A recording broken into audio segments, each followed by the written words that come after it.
Méditation du 26 juillet. La rareté du silence. L'Éternel, lui, est dans son saint temple. Que toute la terre fasse silence devant lui. Habakkuk 2, le verset 20, dans la version second 21. Mes voisins rénovent leur maison. Le ronronnement des moteurs et le bruit des outils électriques sont constants depuis quelques semaines. Ce matin, un autre voisin a ajouté du bruit en taillant une clôture avec une tondeuse électrique. Alors que j'écris ces lignes, ironiquement, le moteur de mon réfrigérateur s'est remis en marche, ajoutant encore son bourdonnement à basse fréquence. Nous vivons entourés de bruit. La circulation automobile, les notifications constantes du téléphone portable, la télévision, comme une armée envahissante, le bruit occupe de plus en plus de territoire, réduisant le silence au silence. Gordon Hampton, l'écologiste acoustique, a documenté cela. Pendant ces 35 dernières années, Hampton s'est consacré à l'enregistrement des sons les plus exotiques de notre planète. Ce faisant, il a découvert qu'il existait de moins en moins d'espaces sans pollution sonore, où le silence peut encore être entendu. Il a donc créé un projet écologique pour protéger le silence comme s'il s'agissait d'une espèce en voie de disparition. Je pense que nous devrions faire de même, non seulement sur le plan écologique, mais aussi sur le plan spirituel.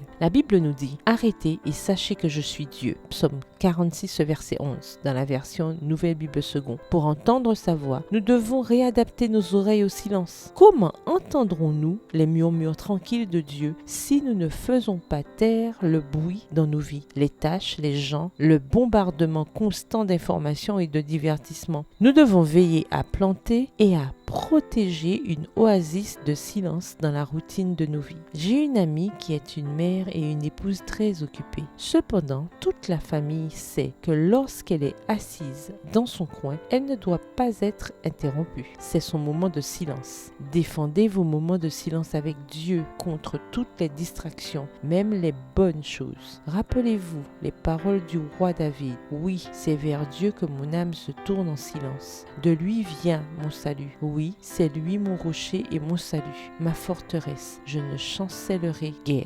Psaume 62, les versets 2 à 3. Prière. Seigneur, j'ai laissé le bruit et les corvées m'assourdir et m'empêcher d'entendre ta voix. Pardonne-moi et aide-moi à créer et à Pardonne-moi et aide-moi à créer et à préserver des espaces de silence et de quiétude dans ma routine quotidienne où je pourrai t'entendre clairement. Amen. Bonne journée, que l'Éternel vous bénisse.